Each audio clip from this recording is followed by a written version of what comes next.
Hey, it's CoROEnosphere coming to you high, very high, from the top of the Eiffel Tower. Can you believe it? Can you believe it, ladies and gentlemen? It's Doc Love. Doc Love. Yes, Doc Love. I'm on the flipping Eiffel Tower. And we hope you enjoy the show. Yeah, all right. CoROEnosphere forever. Game Perry.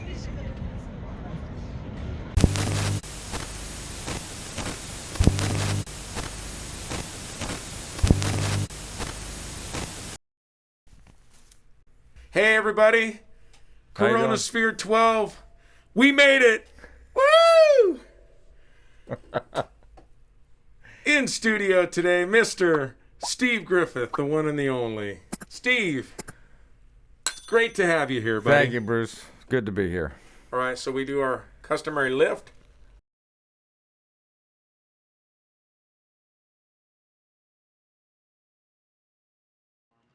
All right, well, I'm here with Jimmy A. Hey. Oh, yeah. Of Vector and what else? Among other things. Among other illustrious, I gotta think, Ragamuffins, Peacock. Charlie Peacock, Mullins. Hindalong.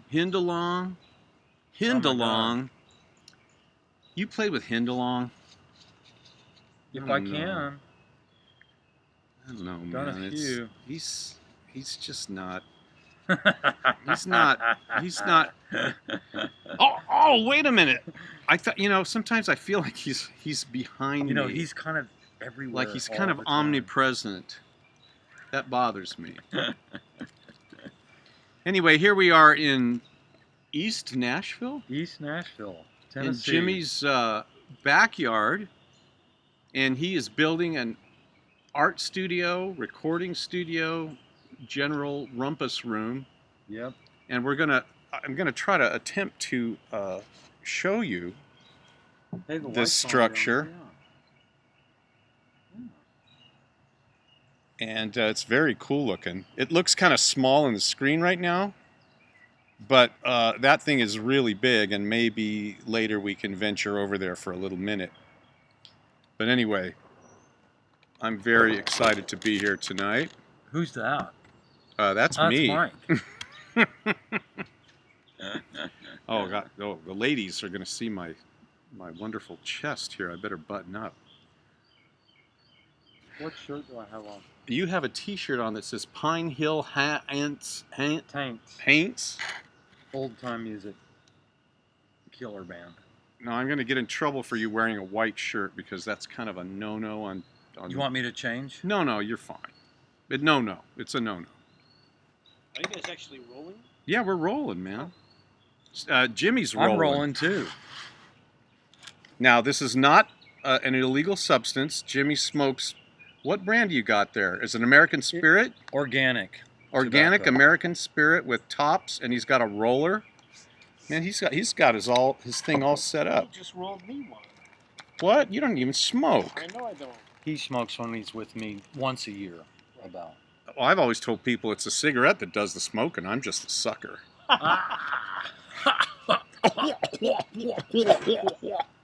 Anyway, I'm having a hard time getting myself in here. Maybe that's just as well. So, I met you, I want to say, 42 years ago. In the 1978. in the Santa Cruz Mountains. Were you there? With Darla Greiser, Tom Goodlunas, and a bunch of people from the Warehouse Ministries in Sacramento. Was it in June? Yes, it was. I think that was the weekend Michelle and I got married, because we got married 42 years ago in June, and it so happened to be the same weekend as the camp. Yeah, they did a camp for what, the musicians, or was it? It was what? for college, high school, college. College and career class. College and career or something. There you go. All I remember is that the pastor Roger Keskes Yes. gave me a wad of money before he left, Mm-hmm. and he apologized for booking that gig on top of our wedding, Oh. because a lot of our friends went to that instead of our wedding, Oh. which was actually a good thing because we didn't have a big wedding. We had a small wedding. We Mhm. didn't have any money. Wow. But Roger gave us, I think, $1,000. That was a lot of money in those It was days. back then. It paid for our honeymoon. Man. He felt so terrible about that. But I did not meet you then, but I met you really soon after that. I'll Yeah. never forget meeting this you were a very nervous boy. I remember you as being sort of a little out of your element because you were in Sacramento. Were you living with Marion Lewis? No, I was living with Tom Biggs, You were living with Tom and his wife. At what was the her time. name? Well, she went out with Jan Yeah, I remember that before woman. that. Anyway, that's right. But Yeah. you had been transplanted from San Jose. Yes. And all I knew is that this guy's a great musician. Well, that's good. I'm we glad played, you thought we that. played something together. We were meant to be in a band together, and it was you and me and Sharon. Well, and- this brings me to a real strange fact. Yeah. And that strange fact is that when I first got to Warehouse Ministries in Sacramento from San Jose, the first thing they wanted me to be part of was a group, a rock group. Mm-hmm. And they wanted me to do this because they wanted to have a group that was put together of musicians from the church Mm-hmm. to go out and play all the local high schools and colleges to give an example of the kind of rock music that the That they're going to church hear on Saturday night. was featuring every Saturday night. Mhm. They had a Saturday night concert for just years and years and years. Mhm. And so they said, Roger was also the guy that asked me. And I Yeah. said, well, I only have one demand, and that it's got to be good or I don't want to do it. And he Right. says, oh no, we wouldn't allow it if it wasn't good. Mm-hmm. And that's all I needed to hear. Right. So he asked you, Yeah. Sharon McCall, Jan Eric, Yep. Jan Voles as we know him, and Mark Proctor on drums, and then there was a guy Wasn't named... Mark Tootle part of that? Yeah, too? and Mark Tootle. But there was another guy, for some reason you didn't do it. I don't even think you made a rehearsal. You might have made the first No, one. I remember rehearsing a few times, and I remember recording. At Yeah. Heavenly. Well, with that's a you. different situation. That's a different one. That's part of the group. Oh, that okay. was when Sharon did her demo. Oh. You played bass. You played your Telecaster bass. Well, that was Griffith's friend, Unger. Oh yeah, Rick Unger's telly now bass. Cole Unger, right? Why did I always think that was yours? I used it for years. So you're telling me that Rick Unger Rick owned. Cole is sitting on a telly bass? Yep, probably. I'm gonna call him. You should. I gotta call him right now. Yeah, because I borrowed it from Rick. Jan organized that because Jan asked me. All I know is that I was in a room with people and we were trying to do something, but I sure didn't know what it was. And I don't remember why I didn't get to stay. Yeah, this has been. There was a Latino guy, a Hispanic guy, and it wasn't Craig Martinez, but it was a guy that had a name like that. Was it Chris Rodriguez? Oh, was he a guitar player? Maybe. Or maybe Chavez? No, it wasn't like that. Okay. But he did Yeah, I the don't first remember several that either. rehearsals. I do not believe he ultimately played a gig with us. He dropped out. You dropped out for whatever reason. Right.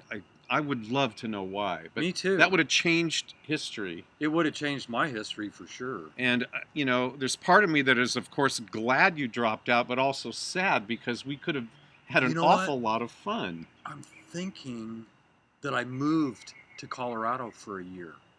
That's what it was. That's why I left. Are you Michelle, sure? Yeah, because in '78 you- we got married, Yeah. and literally Alexia was born 2 years later. No, so that wasn't it. I'm searching my guts. Maybe your for wife why. just didn't want you in a Oh no, in a rock band. No, that would never have. Okay. No, she was happy. All We right. were serving God. Well, You know, this was ministry. okay. Well then, okay. So it got down to where. Anything goes. So it finally whittled down to myself, Tootle, Mark Proctor, and Jan. Right. The four of us. Oh, and Sharon. And Sharon. And Sharon was great. We did several gigs. Our first gig was at Sierra College. Yeah. In September of 1979. So we've already had Wow. our 40-year anniversary. No kidding. And we played on the quad. At Sierra. And at Sierra College, and we played every high school, every. You know, I was still playing with Tom Galunas in Panacea. You know what? I bet that's why it was. And I think that's why. I think Mary insisted that They- I did not leave my original Yeah, because commitment. this was before we got into Boy, that I really whole. wanted out of that too. No offense, Tom, if you're watching. You know, that the idea of playing rock and roll, that appealed to you at the time. big time, because we See, were playing like folk rock. Well, you were playing really like gypsy music. You were playing Gypsy. world music, like Yeah, it folk. was crazy. Like it was really a really fascinating, kind of ahead of its time It was okay. style at the time. Yeah. Oregon. And I got to play with Panacea some, and it was a lot Yeah. of fun. But Wow, that's I guess too far back maybe. for me to remember exactly. Huh. So 78, I moved away in 80, came back in 81, and then immediately started playing with Steve Griffith. Wow. And at the same time, I started playing with Charlie in his band with Brent and Charlie and Eric Clevin and who was that crazy? Herbie Kreitzer. Did you ever know Herbie, yeah.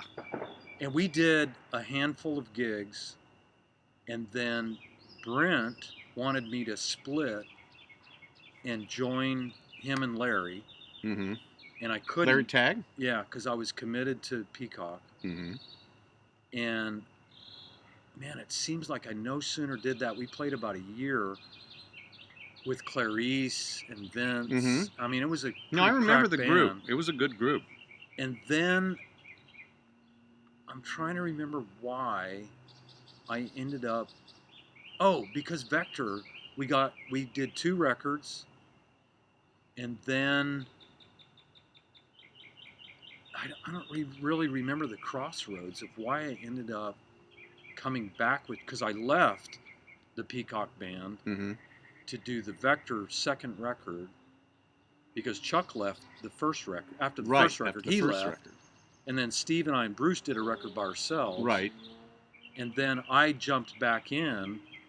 In the interim, Mike Miller, who I love and adore to this day, Michael Miller. was a guitar player for a year or Yeah, two. they did that tour. I did the first tour, and then they did the second one. Yeah, and so you did the first tour with Bongo and and that was the tour Clevin. I wanted to do. Yeah, it was That was epic. insane. It was epic. And Jimmy's desperately trying to remember why he quit one group, joined another, and all that other stuff. Yeah, I don't really remember. I do remember I wasn't really in charge of my own life. You Well, know what I mean? We had a lot of people helping us. Well, it make got to a decisions. point where, unlike at the beginning when you weren't encouraged to be in more than one group, there came a point where we all became in each other's groups. That there was a sort of a mobility is the good word. You know, people would say incestuous, but I call No. it mobility because that means that we Mobility. had the ability to move Yeah. from one group to another without there being a lot of contradictory. Well, and we were in the same building. We're all By that working time we together. had this recording studio that had been assembled on our behalf. I mean, just like If I Could Laugh, I don't remember exactly, but I remember somebody tracking me down. Might have been you, it might have been Daryl Zachman, saying, "Hey, can you play guitar on this song with Mike?" And we came in. It was very organized. We rehearsed a little bit, and then we just did it. It was one take. It was one take. It was really fun. And I just listened to it this morning for fun because you had said, "Hey, you want to do a song? Let's do I Could Laugh." and I was just flooded with the memory. I worked with Elmer, who was Ruth's, Elmer was a janitor at the church, and so was I. and Jim. We all worked at the church. We Yeah. had jobs during the day. We didn't just sit around and Yeah. record. Right. I was a secretary, a promo organizer. You were doing Rock and Religion. Yeah, and I was, in the early years, I was helping record. I started out just doing research. Then I became the announcer. Then I became the producer. Exactly. And that was a heavy scene. I mean, this was Yeah. like an internationally syndicated radio program that wasn't on Christian stations. This was on like regular. big stations like Back in those days, WNEW in New every York. station had to carve out time for some religious program. broadcasting. Yeah, it was required by the FCC. Mm-hmm. It was part of their regulatory agenda. And this fit the bill perfectly. Yes, because it sounded better than, Yeah. first of all, it sounded better than any gospel shows there were. Mm-hmm. And it also, because of Tom Biggs, who was working at a local radio station, Yeah. he had high standards, so they learned how to produce it to sound That's as good right. as, if not better than, in some cases, the programming that was on. That's So hilarious. I learned how to do high-quality radio All of production. that. Daryl Zachin was the engineer. We started learning how to, when we would do the music and the Yeah. music beds, we eventually got to the point where we weren't just, Tom used to like have a 4-track and we'd copy Yeah. the record on there. And then I said, man, I want to get it better than that. Let's record the album direct to the Ampex ATR 1/4 inch. So like when the last show we did was The Call with Michael Bean. Yeah. And we interviewed him, right? Yeah. So we played that, that whole thing. We cut that thing right to a 15 IPS tape so that Wow. it sounded exactly like The record. the record. So it was as good as their regular programming. Yeah.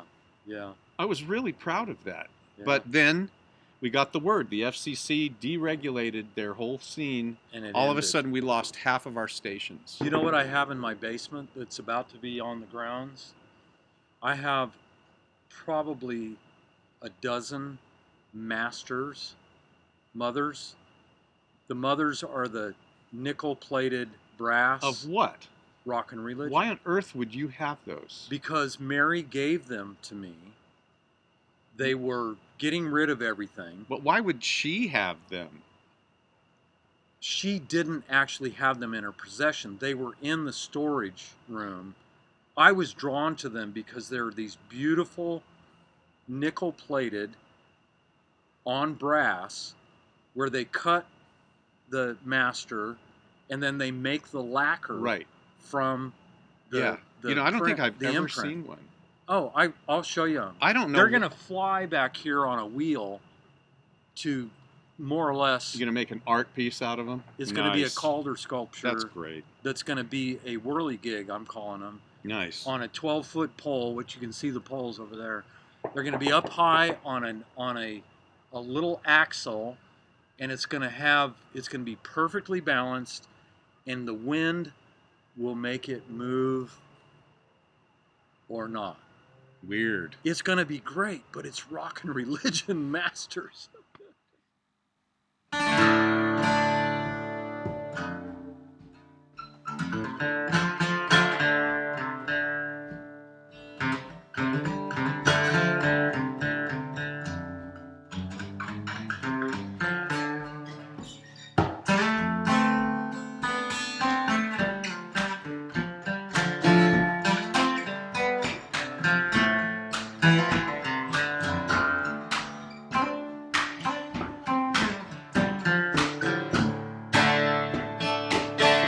Mama don't understand.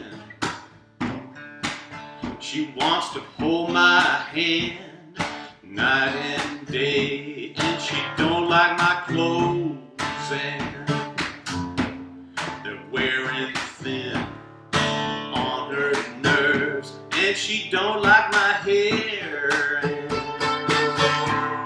my glorious crown brings her down, and she won't take me serious. Think I'll join the circus, be a clown, well all that. They'll all laugh. They'll all laugh. But it's not funny, no. And I'm restless, won't bust out of my skin. Got a rocket in my pocket. Got no fuel, no charted course. Got no direction. No, they did not give me those in school.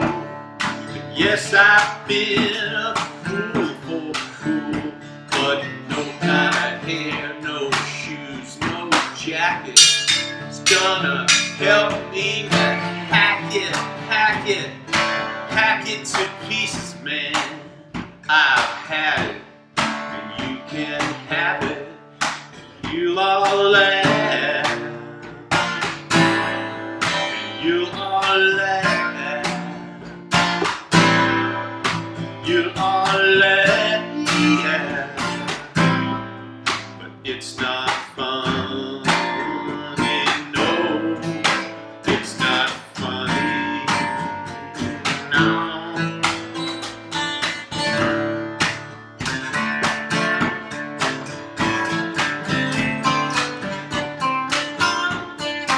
Well, I wonder what will get me off, so I'll pick and choose and take. And in a couple of years, you're right, I'm left with a great big heartache, so deep and wide that no matter what I stuff inside, it's empty, just the way it came. It's a crying shame, but all the same I left. Yes, I left. Yes, I left. It's not funny at all. Should I recall all the people I have hurt along the way? And should I try to justify every wrong I did not right? But two wrongs don't make it right, so it keeps me up at night. So I lie awake and wide awake, and meanwhile I dwell on the baby that I killed, or the drink I should have not refilled, every heart I broke into, left to die, bleeding on the roadside. Or should I sit, let my eyes get filled with mist, for every girl that I should not have kissed, and all the broken family ties, the loved ones I have missed, I have missed in my eyes, but still I cry. But why should I, and I could laugh, I could laugh, I could laugh. It's not funny, no, it's not funny, no.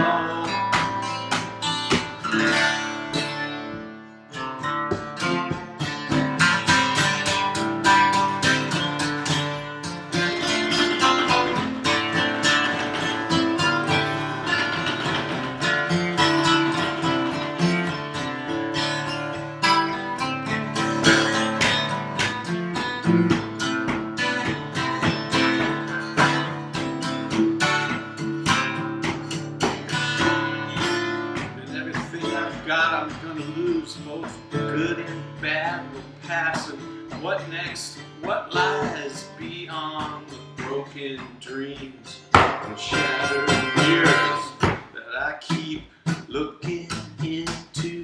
Check my luck or skill, but only pride, only pride, only pride, only pride keeps staring back, and still I laugh, still I laugh.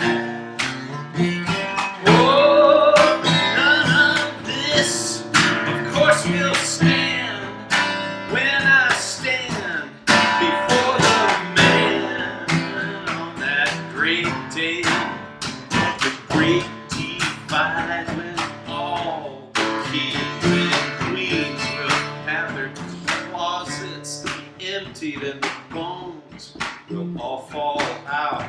Them bones, them dry bones will not fail. Dead man will tell tales, and you can laugh, you can laugh,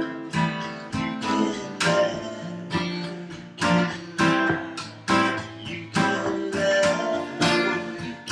laugh, but it's not fun. No, you can laugh, you can laugh.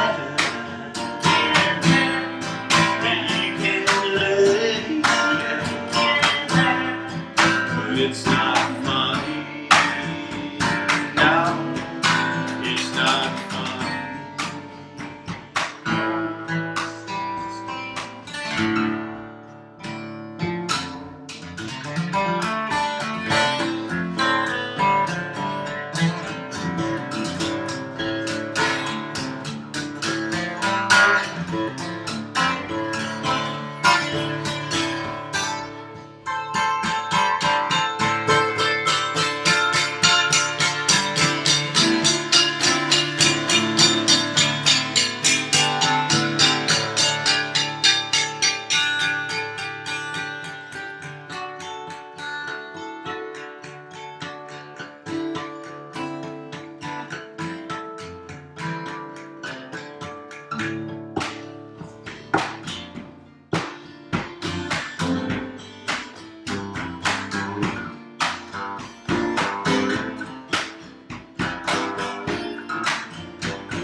Hi, kids. Hi, Chloe and Haley. All right.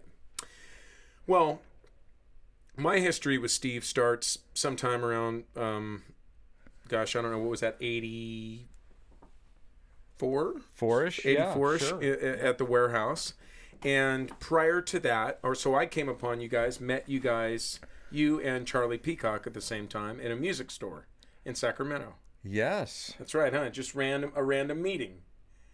I was sitting in there, and a friend of ours, a mutual friend of ours, a guy named Mike Ward, had told Charlie or you guys about me or something. Yeah. And I was over jamming in the store. Yeah. And you guys came walking in, just kind of spied what I was doing. That's what we used to do. Were you playing on a set? when we walked in? We used to do that at music stores. We'd come and jam and hope There's guys these would things come that in used and to be check called us out. music stores. Yeah. Where people could go in. in. No, they have them. And Guitar Center. gather together. Yeah, but more than 10 at a time. Exactly. But it was a place where guys like that had music careers would hang out and see if they could scout guys that were around. Right. And so I was playing, and then you guys came up and talked to me immediately. It's a non-committal relationship. Yes, but then right after that, the first thing we did was that, like, literally, I did Lie Down in the Grass material with you and Charlie at the Memorial Auditorium for Easter. That was the first thing we did. We went and worked on all the Lie Down in the Grass material. What is it like to have a young mind? Hey. And well, it was important to me. It was I could a sea see. change. I could see. And yeah, I mean, I found myself like within a week. Now, is this before the audition? No, within a week of meeting Oh, you. within a week of the audition for Vector. I was out doing the Easter Sunday. Obviously, Aaron couldn't do it. But so there was, I think he was doing Romeo Void at the time, so he had a bunch of gaps where he couldn't fulfill things. Mm-hmm. And so, anyways, I was doing that, and that was kind of the start of the thing. And then the next thing, we got together, and you and me and Jimmy jammed in my shed out and back. Yes. And we had a great jam, and then all the rest was history. And you knew the record better than we did. There you go. I'd been listening to it. There you go. Yeah. So prior to that, just kind of quickly, because we got a lot of ground to cover. Okay, Steve, because I know you go on a bit. I know. I can talk forever. So, yeah, you tell me what you want. What was the origin? Or, can you kind of give us a little background on how you came to be doing the first Vector record?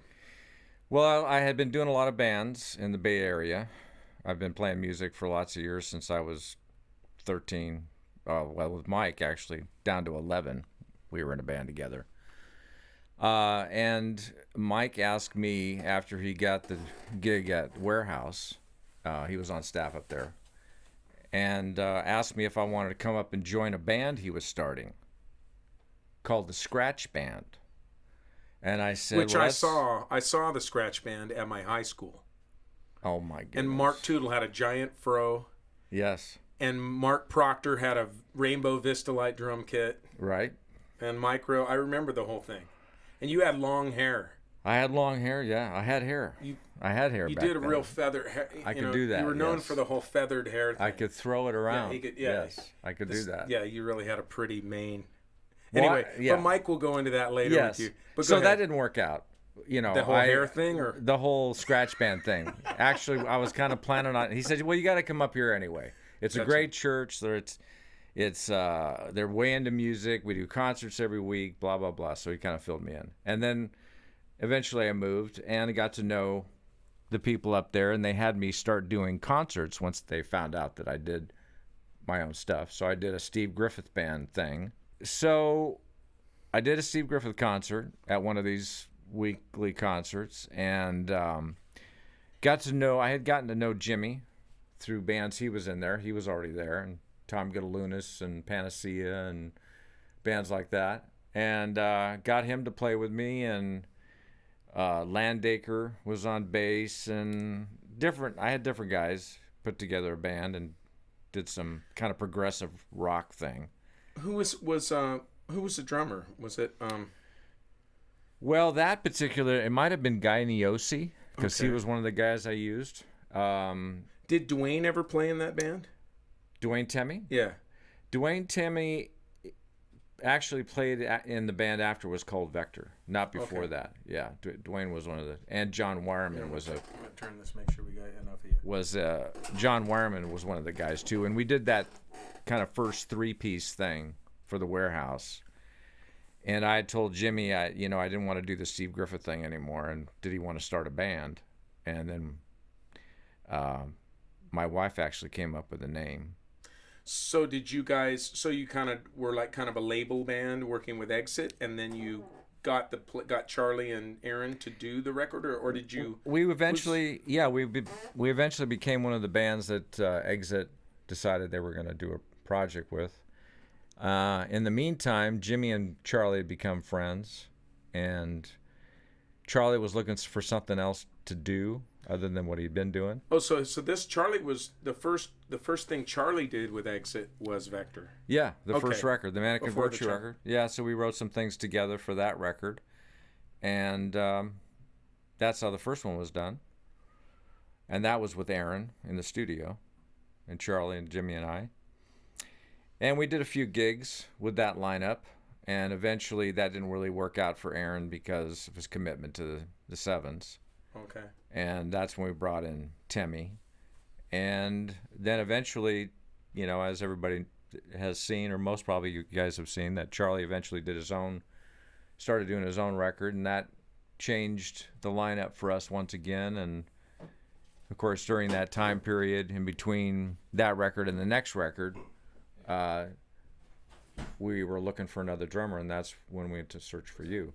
That's when I got in and started jamming with you guys. And then I think right then at the start of the whole thing is when we got that Charlie Peacock tour that with the Fix or something, with that thing, we did the national tour and stuff. That's where I first started working with Mike. Yeah. Because Mike, it was me and Mike and the Charlie band.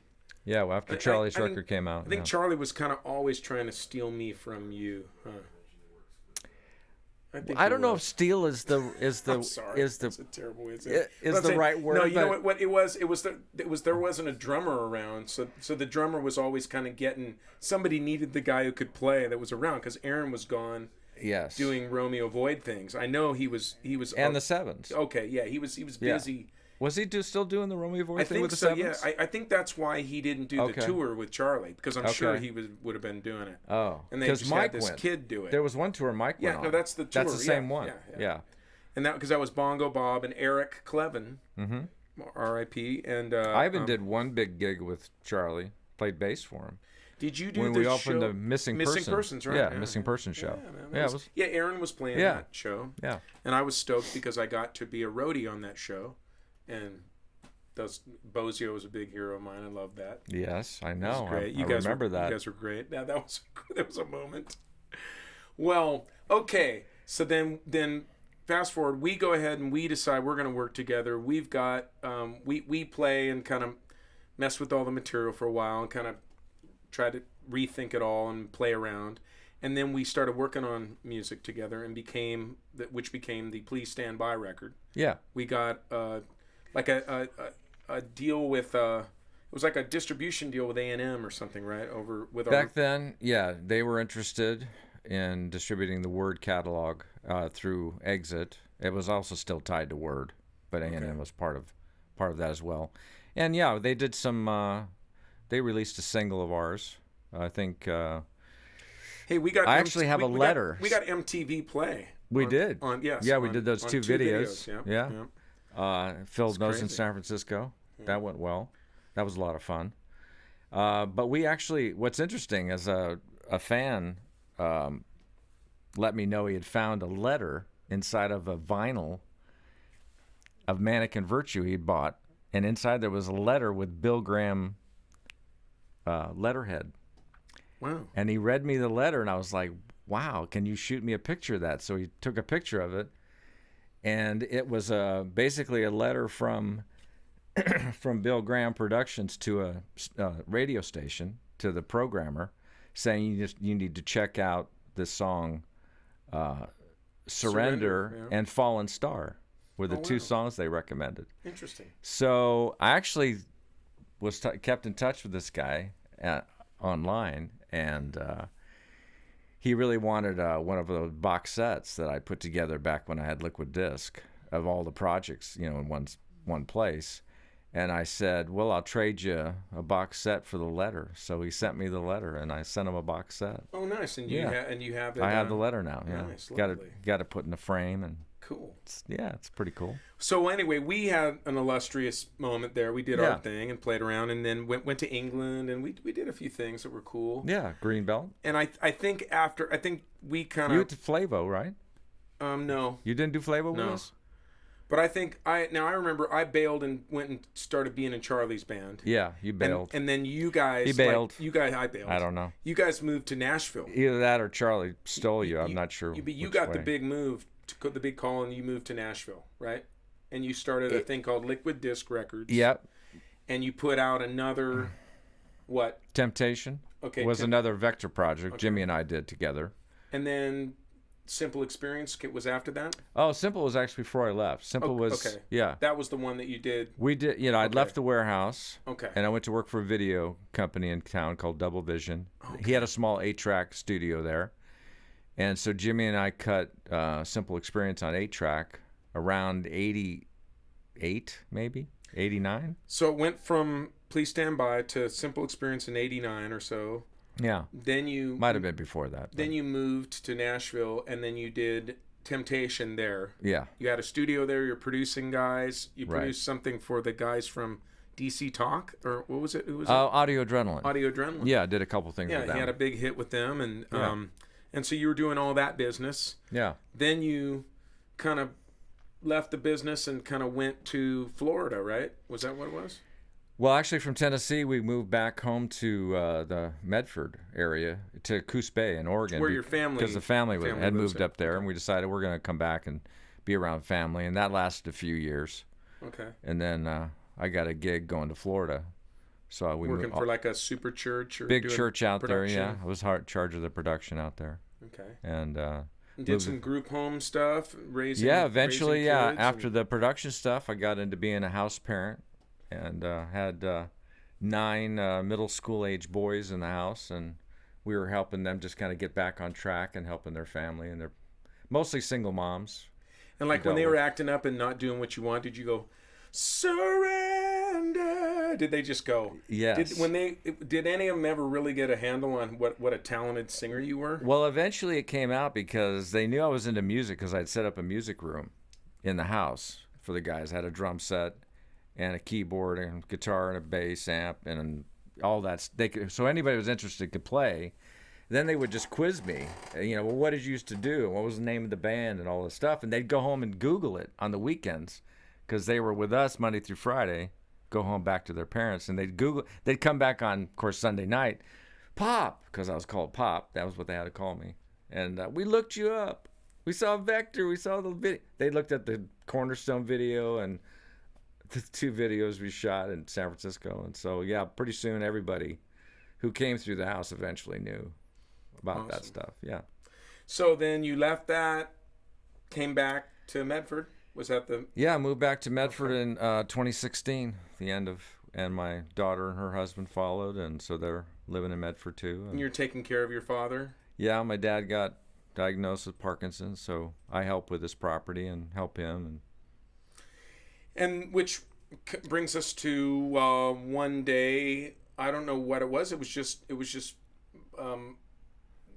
good fortune. The Lord brought us all together in the same place Well, because Pat. we were we did a project. Yeah, I got a Pat. call from Yeah. Pat Boylan from First Strike. Yeah. Okay, I'm sorry. And he wanted to do. He had some songs he had written. He'd asked Yes. me to play bass and help him.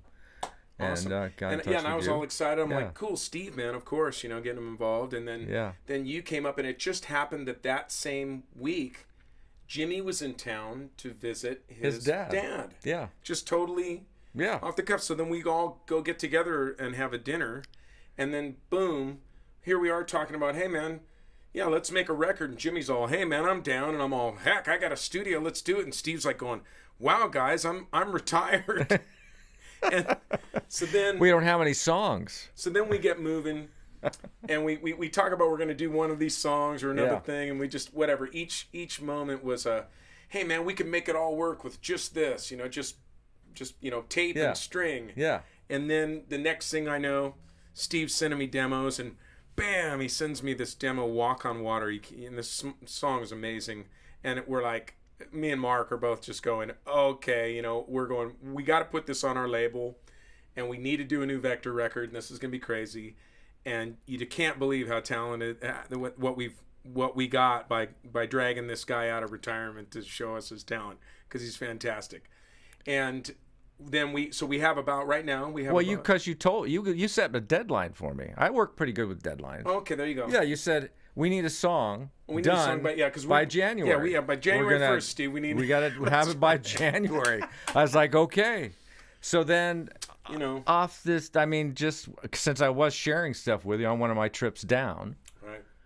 I said, hey, how's it going with Walk on Water? Because you'd been mixing it and dialing up the sounds, and And I said, well, I got this other song I want to show you just to see what you think of it.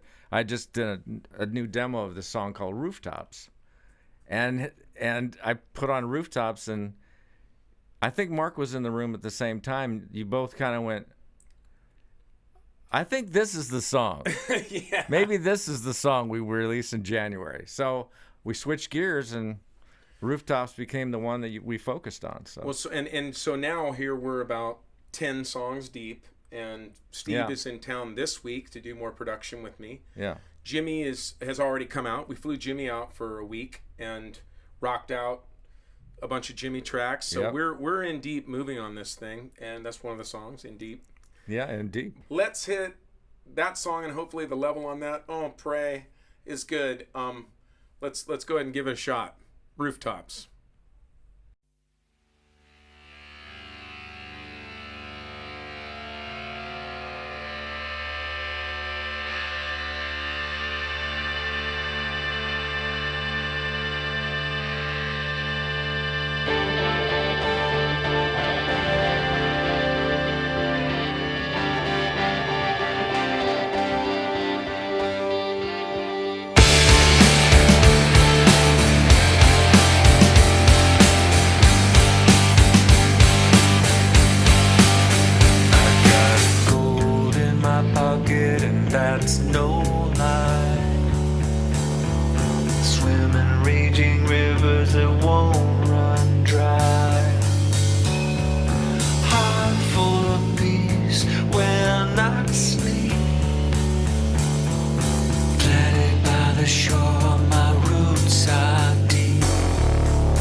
So we're gonna sign off and say, "Oh, hey, there's my son. Hey, how you doing, bro? Hey, how's it going?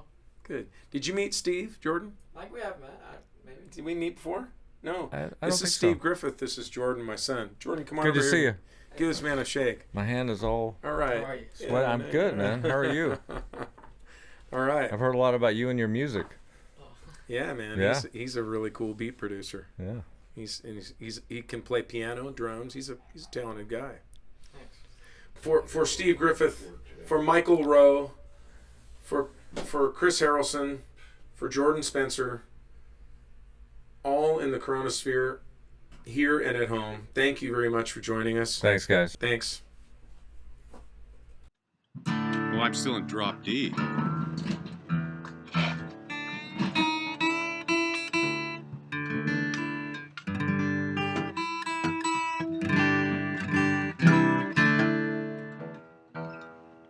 You want the tuner?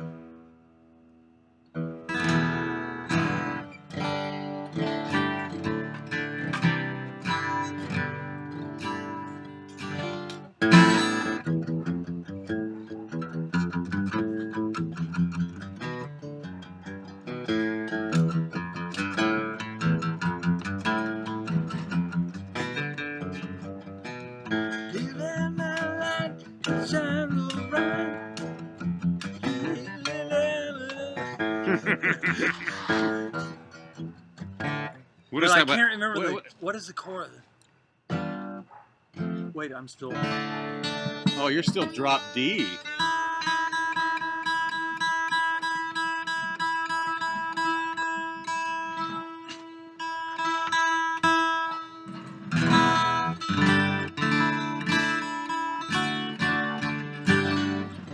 What was that one? Oh,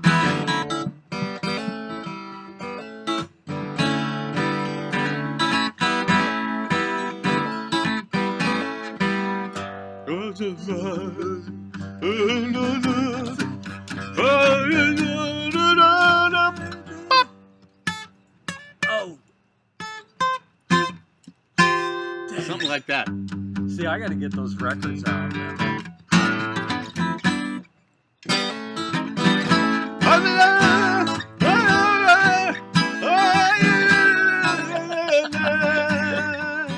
The hunger and the thirst. The hunger. The hunger and the thirst. Yeah, that was a good one. What is the let's see, What was Mannequin Virtue? It was-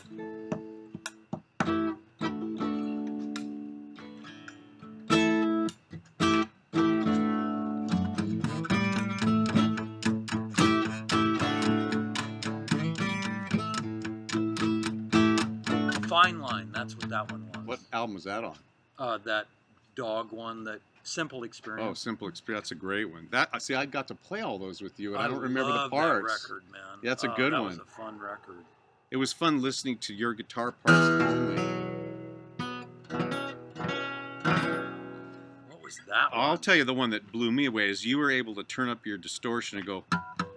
Oh, yeah. I didn't know you could get notes out of the.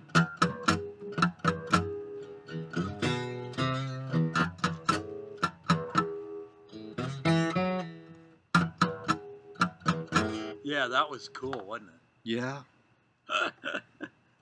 What's that one that you sang? The Shore. Was it?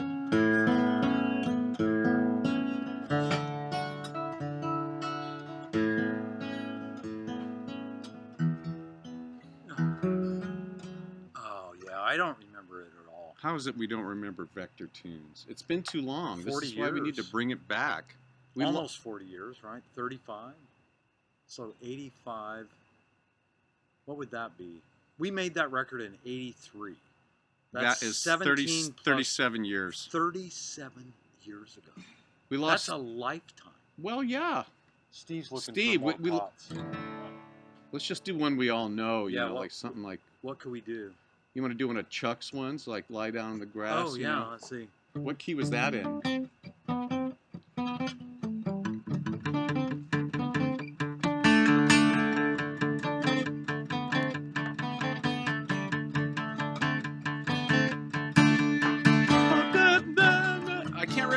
it. Oh my gosh.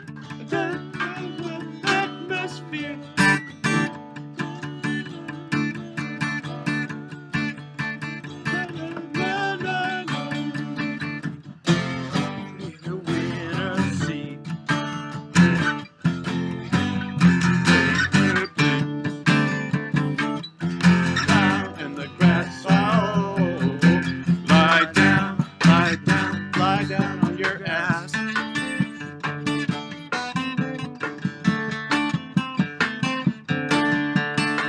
Butcher it or do something. We don't know it well enough to butcher it. We don't even know it well enough to butcher it. Yeah, we don't know it well enough to know.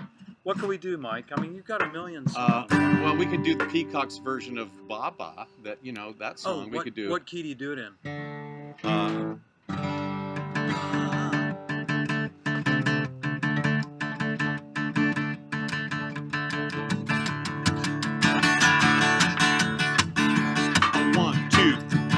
Welcome to Custom Made. Come in and have some lemonade. Reality will readjust while we evade the issues that are pressing us and getting so depressing. But undressing and unstressing makes them go away.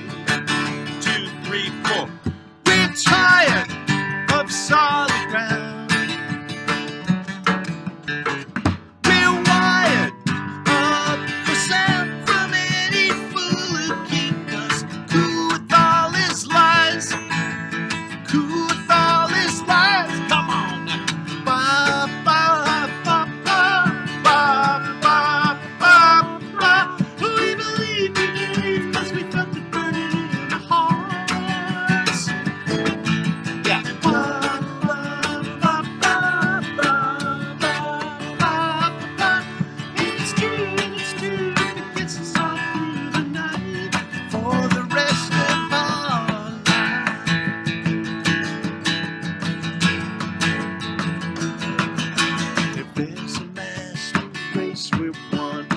By chance they drop that bomb, the heat will never find us because we've learned to run. Absolutes to spoil our time, so we don't have to change our mind. Just hope that we don't die while we're still in our prime. We're tired of solid ground. We're wired sound from many foolish people who with all his lies. Hey, ba ba ba ba ba ba ba ba. We believe, cause we felt it burning in our bosoms. Yeah. Hey, ba ba ba ba ba ba ba ba. And it's true. The rest of our well,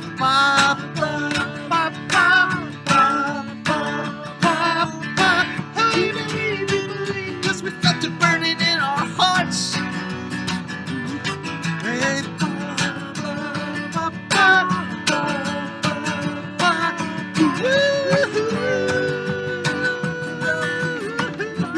One more. Yeah.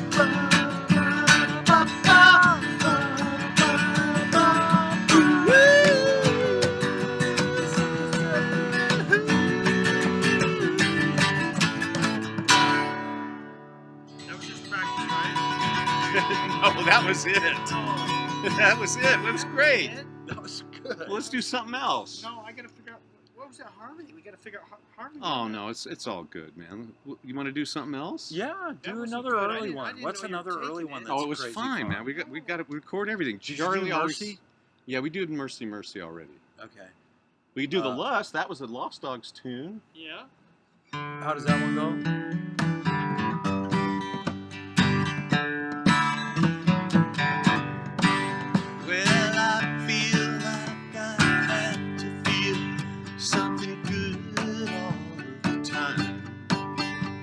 Most of life I cannot feel the good feeling I can feel, even though it may not be real.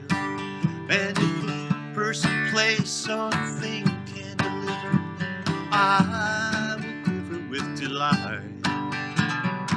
But will it last me for all my life, or just one more lonely night? The lust, the flesh, the eyes, the pride of life, drain the life right out of me.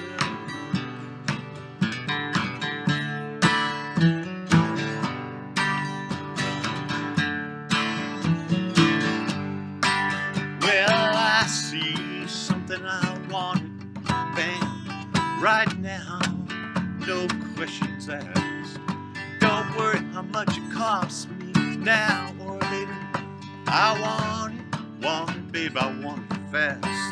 I go to any length, sacrifice all that I already have and all that I might get, just to get something more that I don't need. And Lord, please don't ask me what for. The lust, the flesh, the eyes, the pride of life, drain the life right out of me.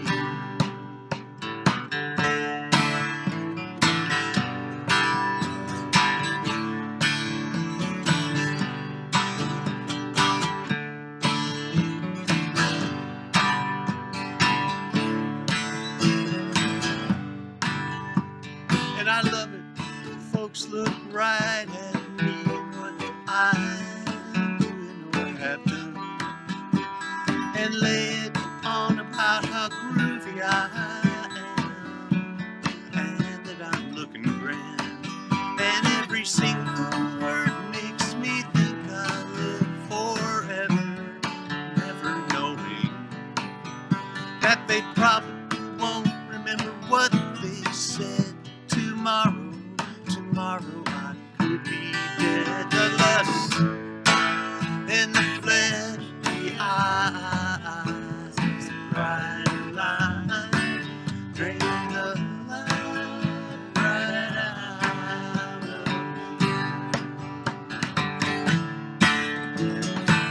Yeah, yeah, yeah.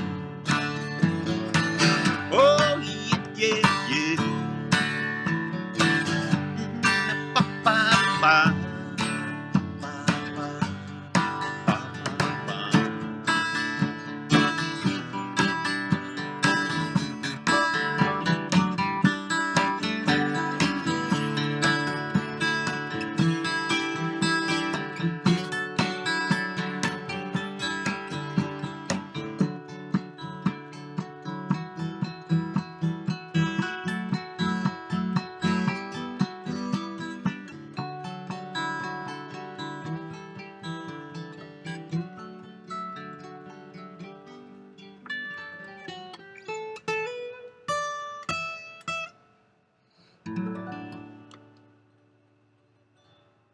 That's a great song, Mike. Thanks. Glad you wrote that. Well, should be heading on back to the old corral. It's time to pack up and get on our way. Going home.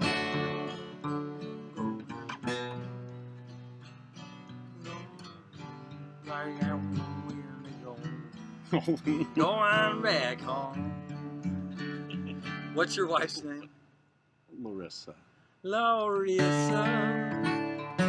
I want I to kiss miss you. ya. I miss you. Oh, sweet Larissa. I want to kiss you. She's going to hate Oh, me Larissa. now. Ooh. Why can't I kiss you?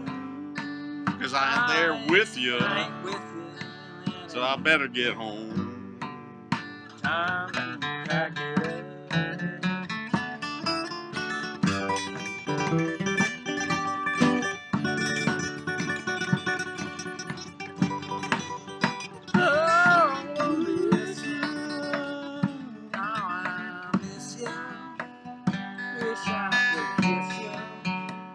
But I ain't with you.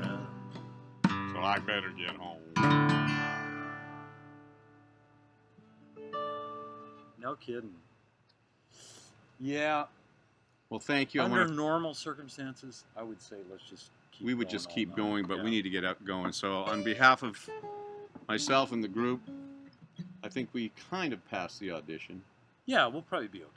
Jimmy A, the Sweet. illustrious indie Bangalong Hindi Hindalong. Hang-along. This is Doc Love. So Over and long. out. Hope to see you somewhere soon. You bet.